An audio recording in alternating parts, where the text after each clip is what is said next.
We're live, it is just after 5 and we've got all the stories you need to know. Yeah, coming up tonight, how the miracle twins born attached at the tummy are enjoying life apart. The 8-year-old schoolboy who's forced the government to rethink history. And we look into the reasons for the rising cost of watching footy. Mainly the wages that the players demand, that your top players, your Wayne Rooney's and people like that. You're watching Newsround.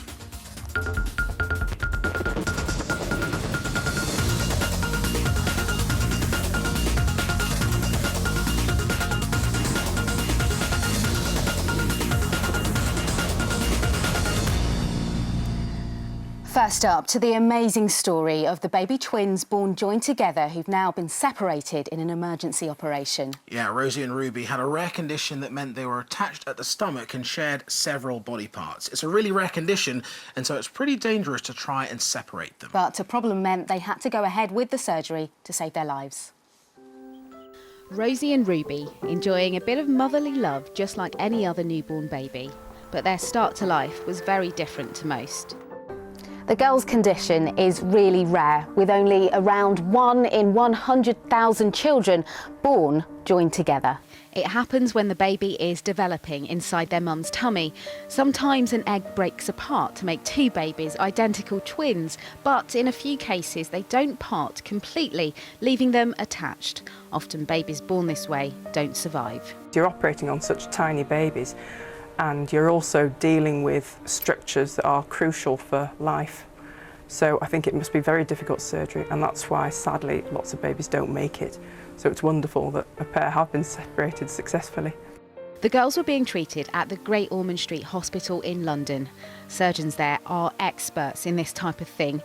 In 2009, Rittle and Ritage were joined at the head and were successfully separated. And 5 years before, Hassan and Hussein were also treated there.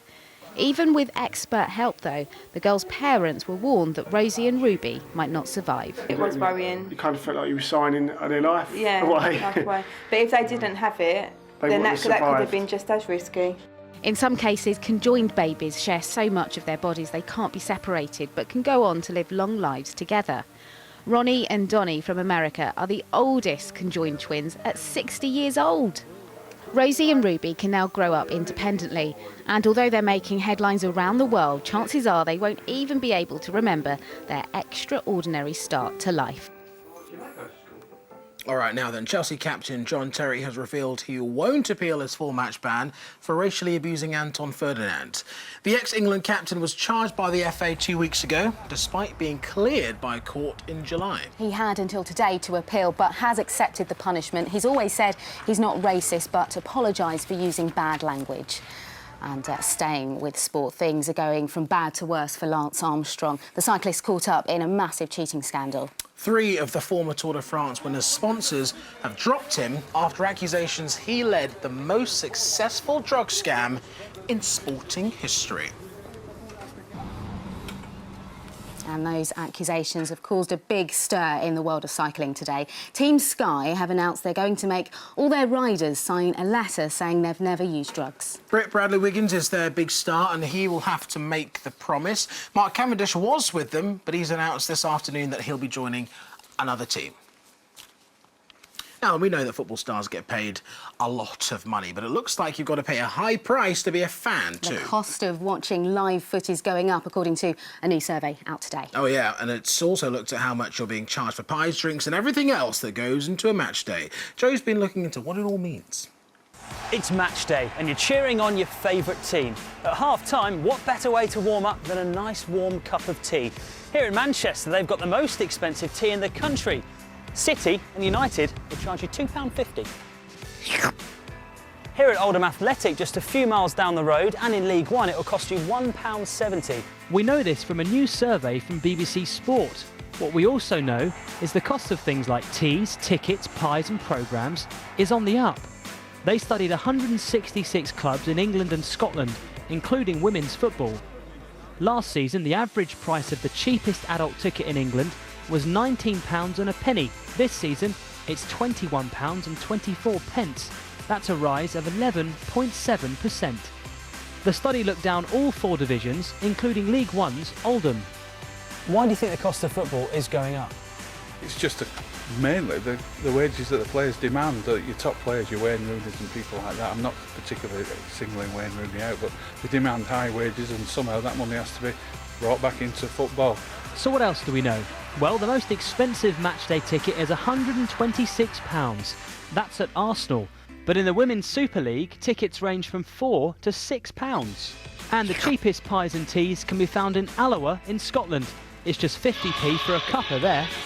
Do you think there's a fear then that because there's so much football being shown on TV now and the cost of it in the stadiums is going up, people might just not turn up? It's a grave danger. We can see attendance is falling off throughout the league. Even in the Premier League, you see empty seats now at Old Trafford, which 5 years ago you would never see. But it's not all bad news. Clubs like Oldham say they understand that football is expensive, so they put on special offers so people can afford them. And if you're a kid, you can get a season ticket for a tenner.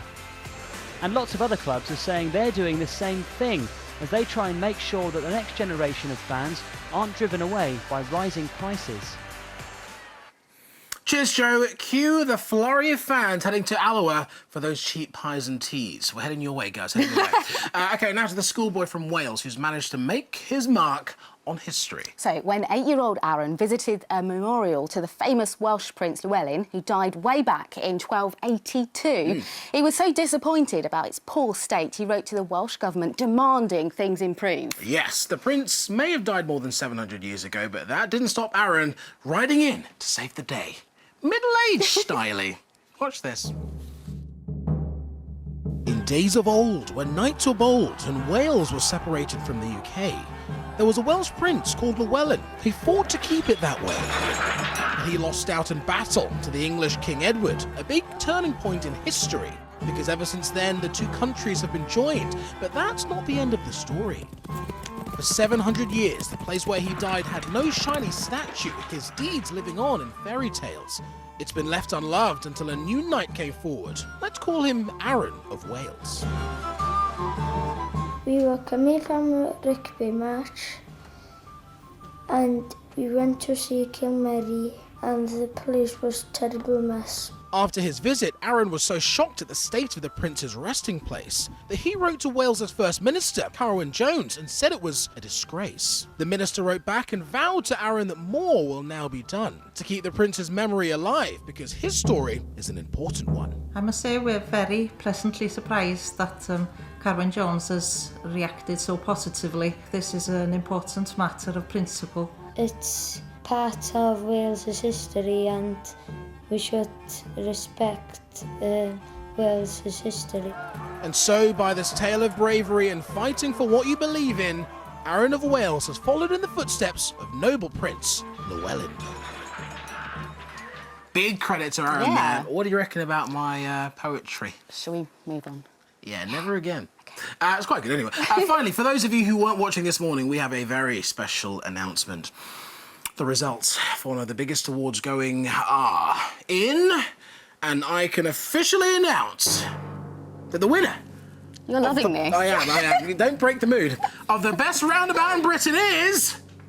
the Holgate Windmill Roundabout in York. As Joe exclusively revealed at breakfast, the UK Roundabout Appreciation Society made a decision and awarded this beautiful example the top prize. Congratulations. Give them a round of applause. See, now you've got the bug. Yeah? Yeah? It's with me. Very good. Make sure you switch over to CBBC now. LG's got the last bulletin before 7. We'll see you then. Peace. Bye-bye. Bye.